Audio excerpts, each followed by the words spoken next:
Greetings, Skill Incarnate bringing you all the latest indie gaming goodness.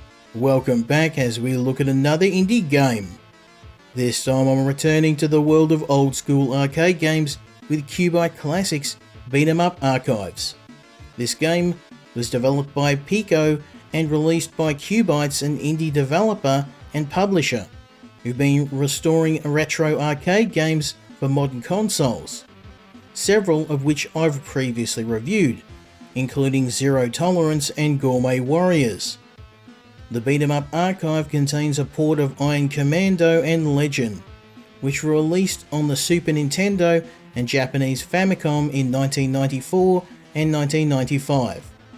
Both games are restored with updated graphics along with modern touches like graphics filters and save slots.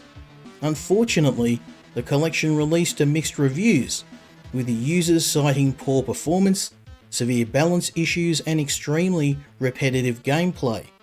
But as a dedicated retro gamer, I decided to check the collection out for myself. Legend takes place in a fantasy setting. A warlord named Beldor once ruled over the kingdom of Selic until the people rose up and defeated him. Beldor's son Clovis is seeking power once more, so two knights called Kaor and Igor are on a quest to defeat him. Iron Commando takes place in a more modern setting and follows the adventures of Jake and Chang Li, two special forces soldiers on a mission to stop the terrorist organisation Ghost.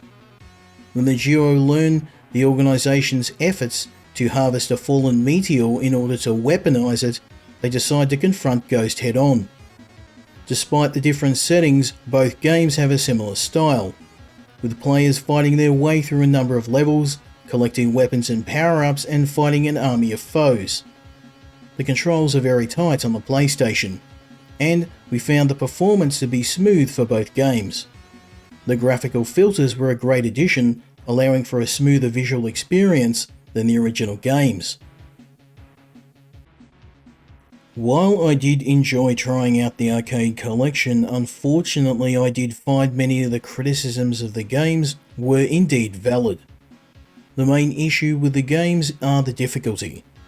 Now, I love a challenge in my games, I'm an experienced arcade gamer, but the problem here is the difficulty doesn't feel genuine. Enemies move at twice the speed of the player, they have an attack range far larger than yours, they have gigantic health bars taking dozens of hits to go down, and enemy numbers approach ludicrous levels in later stages. The player's movement speed by comparison is extremely slow, making boss battles impossible without losing several lives and us resorting to some cheap tactics. Unfortunately, this meant that despite several attempts in both single and cooperative mode, we were unable to complete the games. I also found a major defect in Iron Commando where the difficulty has been switched from easy to hard. But, in the defense of the developer, I downloaded the original emulated version of the games and can confirm this bug and the experience is identical. I wasn't able to complete the Qubyte Beatemup Archive due to several issues with the game's balance and difficulty. I feel both games were designed for more of a coin-operated arcade experience. There's a very simple fix to this problem, which would be to give the player more lives or continues to offset the massive difficulty. And this is something I highly suggest to Qubyte to implement in order to fix the experience. If you're looking for retro arcade remasters, then Qubyte have a huge selection of other games, including Gourmet Warriors, Zero Tolerance and the Thunderbolt collection. That's it for my review of Qubyte Beatemup Archives.